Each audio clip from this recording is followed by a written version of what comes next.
Ito, Islam. Okay lang po ako. Ay, mabuti naman. Okay ka dyan. Ikaw Anong po, trabaho mo dyan? ha? Anong trabaho mo dyan? Katulong lang po. Katulong lang po ako. Okay. Mabuti naman. At kahit pa paano, pare-parehas na kumita. Sa Jeddah po kayo, sir, no? Sa wala. Sa Jeddah po kayo. Tapos si ma'am, saan po kayo ngayon, ma'am? Sa Doha, Qatar po, DJ. Okay. Sa Qatar. Sorry po kanina kasi umuwi po kasi ako doon sa ano. Nandito po kasi ako sa malaking kusina eh. So may maliit pa. Ay, malaki. Opo. Yung sa amin maliit. Ay, malaki ang bahay ang amo mo. Ano lang po kasi to eh. Isang compound lang po kami. Oo. Tagal ka na dyan. Sa Qatar. 10 taon na po. Oh, 10 taon na. Tagal-tagal na rin. Po. Marami ng ipon. Marami ng ipon. Tagal na eh. Saan ka sa Pilipinas? Mindanao po ako. Ay, Mindanao. Napakalayo naman sa Maynila. Pero ano po, nasa Cabuyao po kami nagrenta ng bahay. Pag umuwi po ako sa Cabuyao po, tapos umuwi po kami ng Mindanao, kasama ko po yung mga bata. Oh. Okay, Ikaw po, sir. Taga Ilocos, kaya lang doon ako sa Batangas natira. Ilocos, Ilocano. Oo.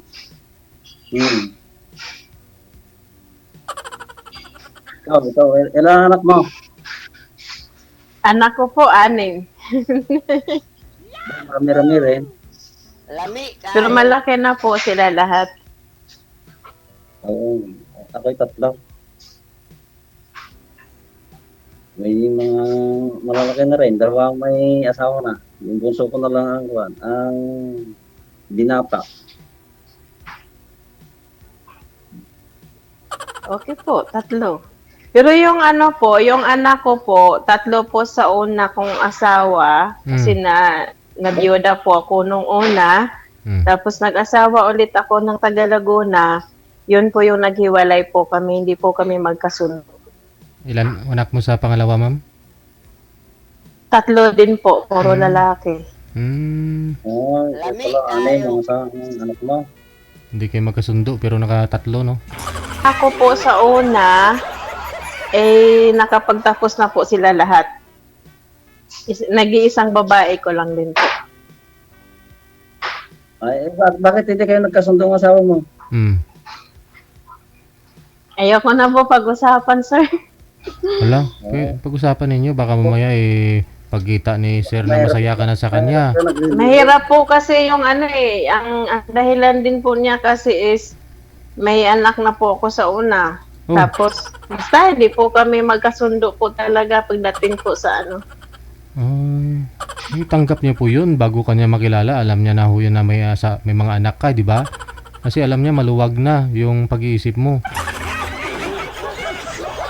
Yung maluwag na yung pag-iisip mo, marami ka nang pinagdaanan sa buhay, di ba?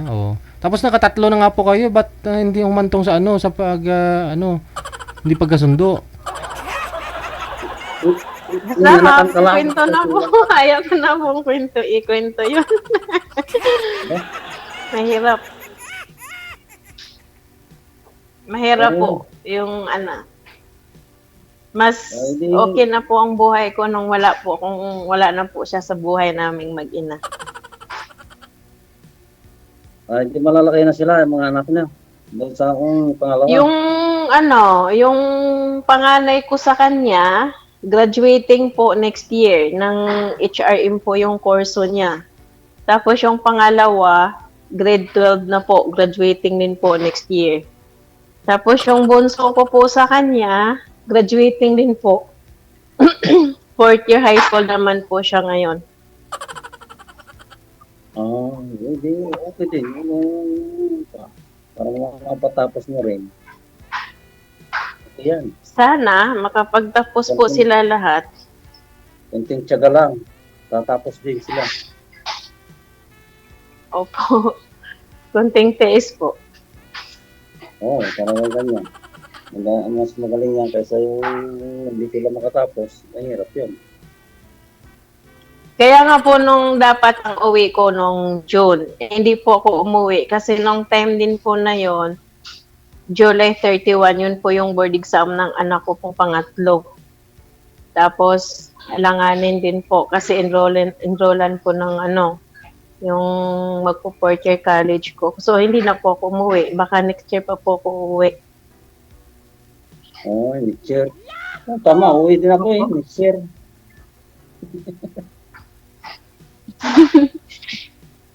Kung pwede lang, ayaw ko na po umuwi ng Pinas eh. So, hindi lang po dahil sa mga bata. Mahirap naman kami na umuwi. Bakit hindi ka uuwi sa Pilipinas? Doon ka, Pilipina ka. Mahirap po pag umuwi ka, pag wala kang, gastos ng gastos, ganun. Kumbaga, nasanay na po kami dito na libre kami lahat. Tapos, pagdating ng Pilipinas, ang daming gastusin, ganun. Parang nasanay na po na kada linggo, hindi po kami yung gumastos, amo po namin, hindi po ba. Pag uwi ng Pilipinas, isang linggo ka pa lang dyan, parang gusto mo nang bumalik.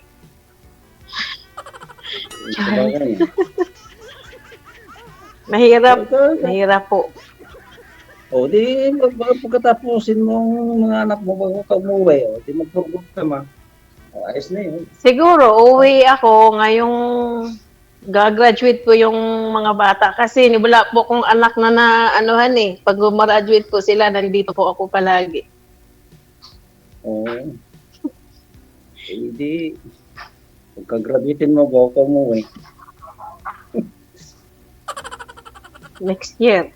Inshallah, next year. Next year, uwi ka sa Mindanao. Dadaan mo na ako ng Laguna kasi doon po yung 3 bata nakatira eh. Tapos, saka na po kami uwi ng Mindanao pag Okay nga. Kasi andun po yung mother ko eh.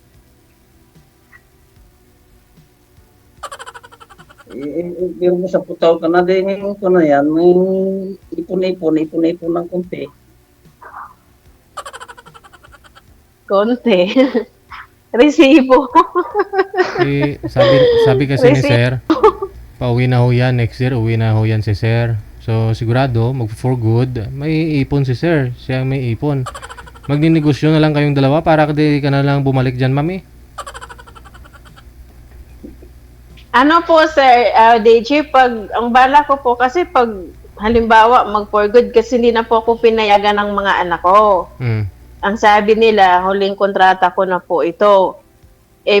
Kung sila po yung susundin ko, baka. Pero kung ako din po yung mas gustuhin ko po yung magtatrabaho pa ako.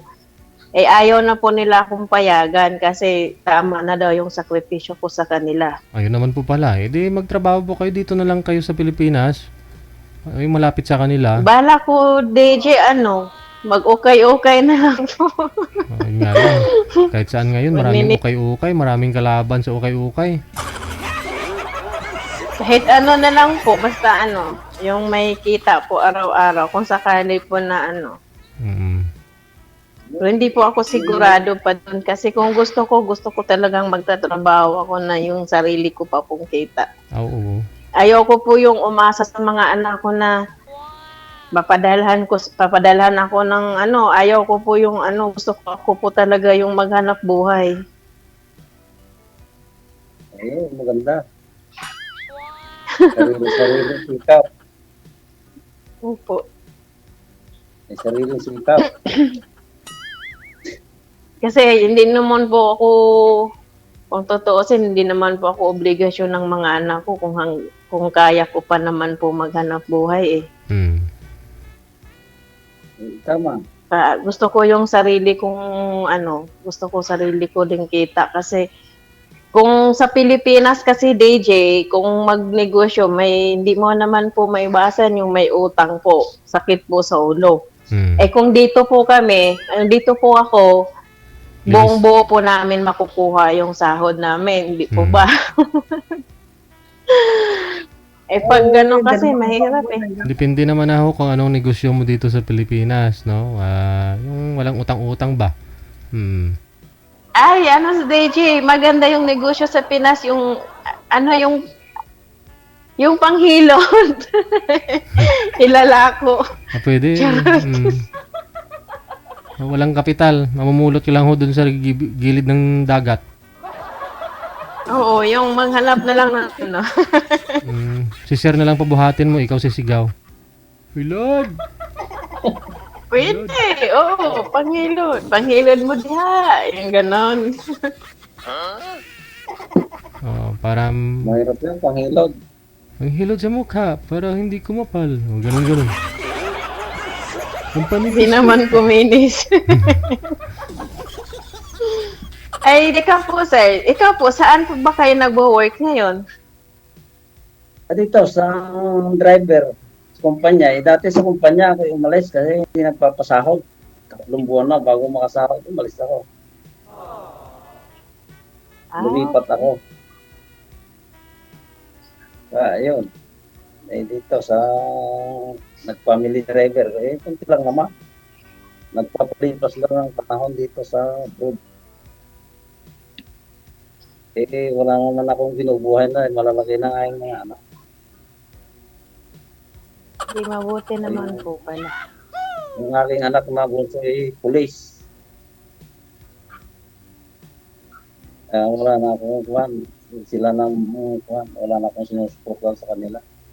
Buhatin mo nga po yung cellphone mo, sir. Mahina po yung buses mo. Buhatin mo yung cellphone mo para maipasok yung buses mo. Kung gusto kong umuwi, yan. Kung gusto kong bumalik, ako na lang nagpapasya sa sarili. Sila naman, hanap buhay na sila. Ibang negosyo na lang po pala kayong dalawa. Yun naman po pala, pareho kayo ng status. Magdinegosyo na lang kayo. Magninegosyo ng kangkong. Ang mahal ng kangkong ngayon, mama. Yung kangkong dito ngayon, yung per kilo Oo, nila, eh. 180 pesos yung 1 kilo. Oh. Galing sa... 180? Yes.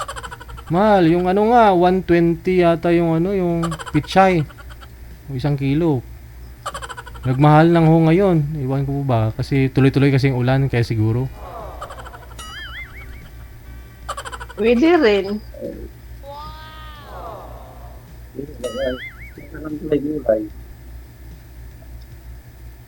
Ano po ba para province yung ma'am? Saan po kayo dito sa Pinas? DJ? Ano po yung province ninyo? Sa Puntaw, Hindi sa ko po. Mindanao. Mindanao. Ikaw, sir? Sa sa Batangas. Layo din. Batangginyo eh. Hindi, ngayon naman hindi naman ako Batangas yung naging ex ko kasi nung ako nasa serbisyo, doon ako na-assign sa Batangas. Kaya doon ako naabot. Tumira. Okay. Doon ako inabot ng retire. Yun. Doon na tumira sa Batangas.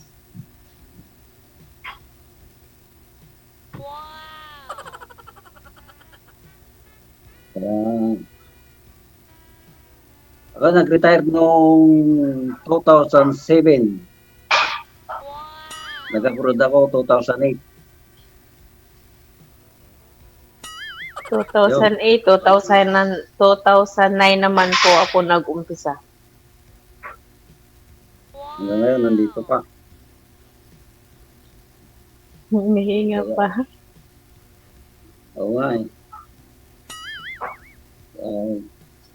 Papalipas ng pagtanda abroad. Hirap din, no?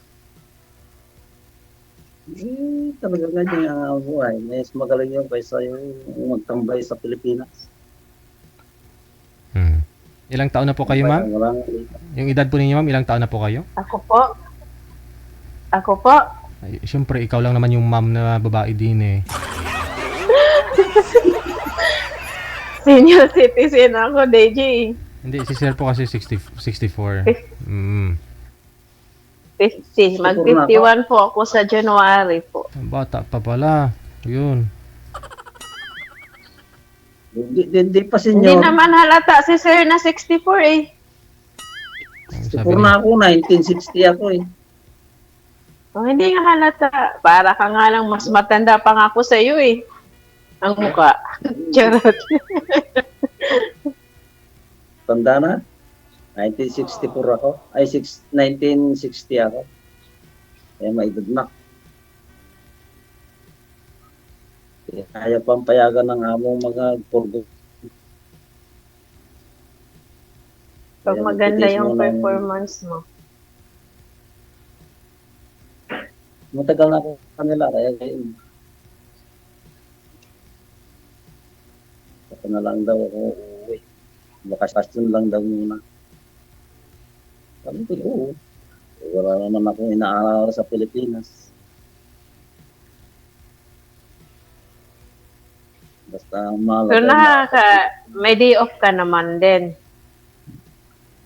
Kahit saan ako pumunta, basta ako magpaalam na kung ano. Tuwing Biyernes, ngayon, Sabado, walang pasok. Yun, napunta sa mga mall. Nagliliwaling.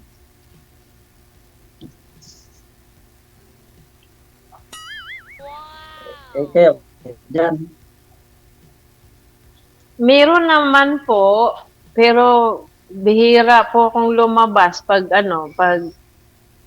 niyaya ako ng mga kasama ko kasi may mga kasama ko din dito na mga mga Pinay. Pag niyaya ako ng lumabas, mama din ako. Pero hindi po tuwing katapusan lumalabas ako. Bihira lang po. Pag gusto ko lang po na sumama. Nakakapagod din lumabas kasi syempre pag lumabas ka, makagasto ka pa. Pagod. Tapos pag uwi mo, trabaho ka na naman ulit. Ba tayo mo gumastos, ikaw naghahanap buhay. Bumili pa na yung gusto. Pagdadamutan mo yung Hindi sarili. hindi naman po kami bumibili sa sir, ang ginawa po namin dito po kami bumibili sa mga online seller po. Yung nag-o-online po dito mga Pilipina. Kasi mas mura eh. Charot. Mas mura kasi pag sa online ka bumibili kaysa mall ka bumili.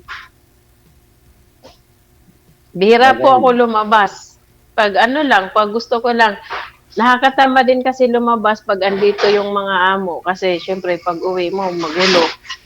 Lumalabas lang ako pag wala dito yung mga namin. Kasi kahit ilang oras kami sa labas, pwede. Eh kung nandito yung amo, 3 oras lang din po ang binibigay sa amin.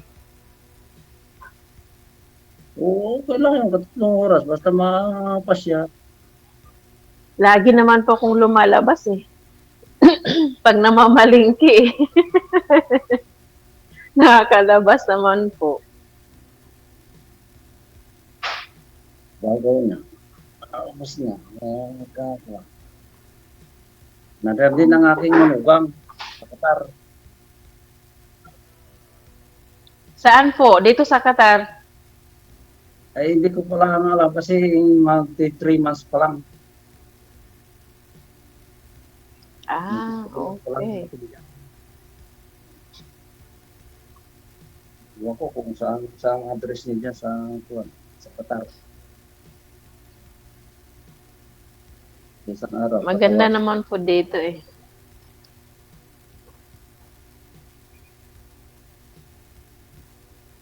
Ang kuan, magkano sahod niyo diyan? Magkano palita? Ngayon, medyo mababa na. Hindi na siya kagaya nung nakarang buwan. Ang laki ng binaba. mag-ipon-ipon para tumas-taas pa. Hindi naman po makaano kasi 3 pa po yung estudyante ko Tapos yung isa kong anak mag-o-taking din po sa October 25. So gastos na naman ulit. Resibo nga may ipon. Talaga ganyan. Lang may pinaaral. Nga po Kita mo nga, pag kayo umuwi sa kuwan, uwi rin ako. Hindi tayo magkikita. Uwi ako Pwede rin. Nakakayo na nga talaga kasi sabi nila may similarity daw po mukha ninyong dalawa. Tapos pangalan mo ma'am si Nelly, pangalan ni sir si Noli. Oo. Noli. Magkamukha ba kami, DJ? Sabi nila sa comment.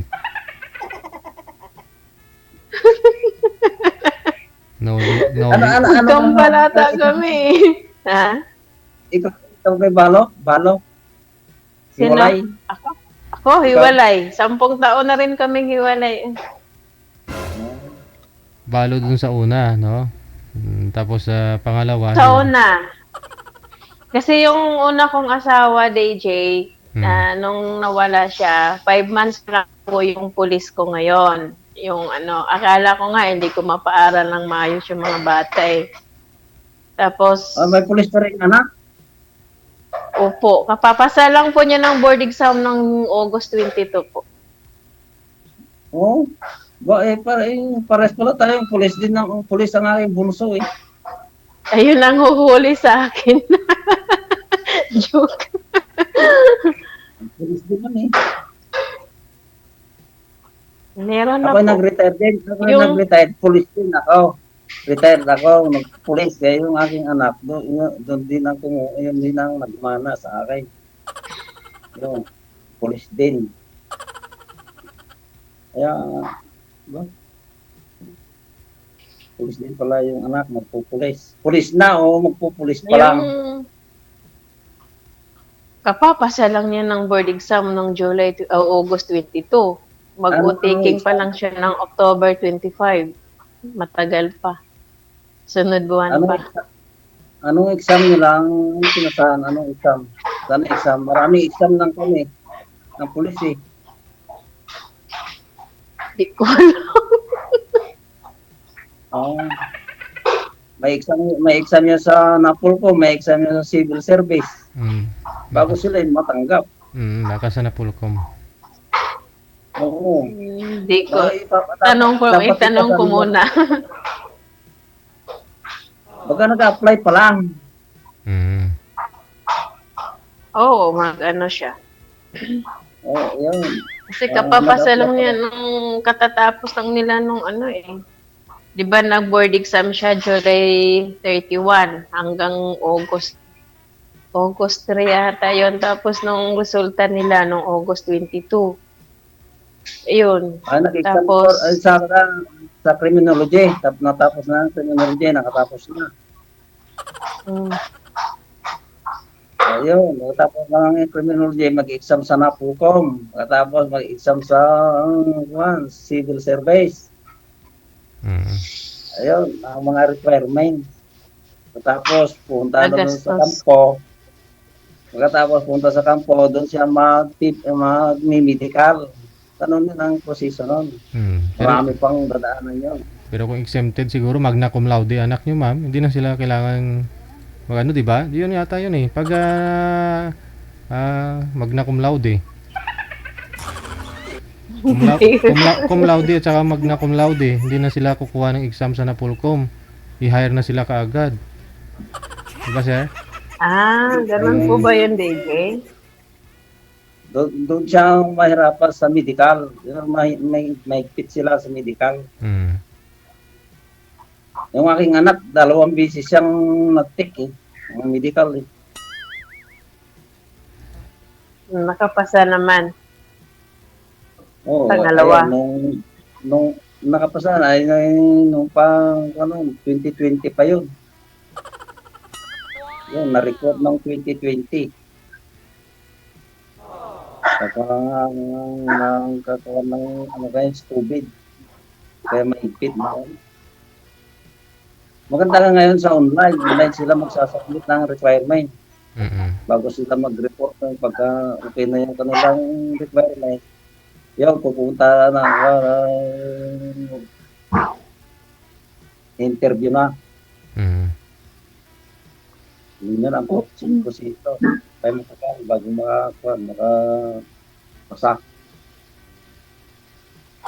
Maraming dadaanan yan. Pero police na rin po kayo dati dito, sir, sa Pinas. Oo. Oh, Dati akong nung una yun, digat yung PC nung una. Yun, naka 25 years ako, tapos nag-early retired ako, tapos nag-abroad na. Ilang taon po kayo nag-retire? 55.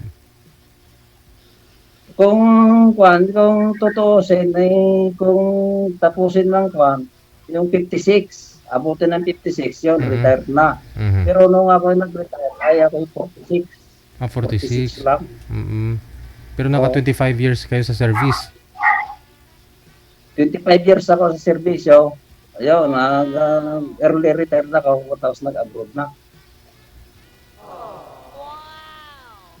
Kung hindi ako nag-early retired, 2017, 2016 pa ako nag-retire sana. Oo. Nag-early retired na. Oo, para ma-explore mo na rin yung buhay mo, no? Kasi yung iba, kung kailan ako nag-retire, hindi na nila maikot-ikot yung hindi na sila makapagtrabaho, makasubukan yung ibang trabaho, no? Oo. Ay, kunti lang naman ang akin. Magkano lang ang pension? 35,000. Oh, di mas malaki pa ho yung pension mo kaysa sa sahod mo diyan. Oo. Oh. At Yo, least- kaya ako yung always sa sa 2020 sa next year. Siyempre, 65 na ako. May another pension na ayusin ko sa IP naman. Ayun, oh. Ayun, ma'am. Buti pa si sir, no? Pensionado na. Importante yun, 65 yun. Yung tinatawag nilang PIBAW. Yun, may yung mga PNP. Pagka nagka-65 na, yun, automatic yun. May dagdag. 65 na ako next year. Kaya ako, ayusin ko doon sa Ginaldo. Oh, at saka kailangan mo papakita na proof na buhay ka pa, ganun. Oo, sayang. Sayang din yun eh. Kaya ma'am, pag sakali hong magkatuluyan po kayong dalawa, magnegosyo na lang kayo. Pwede rin po. Aragay, ayun na. Magnegosyo kami ng DJ, yung panghilod at saka Huwag mo, maglalako kami dalawa ng kangkong. Siya yung taga-dala, ako yung taga-sigaw. Ano kayo panghulog? huwag naman yung panghilod. Sagwa, tingnan retired police, tapos nasa abroad kayo galing, panghilod binta nyo. Part-time lang ng mga bata yan, pag walang pasok. Ano Sige. kayo panghulog? Sabi ko po, yung nagtitinda ng panghilod, part-time lang yan ng mga estudyante na pag wala silang pasok, huwag yung gayahin. Oo. Sige connected naman na po kayo. Pwede po ninyo pagpatuloy yan off-cam pag-uusap ninyo. Thank you so much sa time and good luck. Sige. Sige po, lady. Salamat din po. Sige, bye-bye.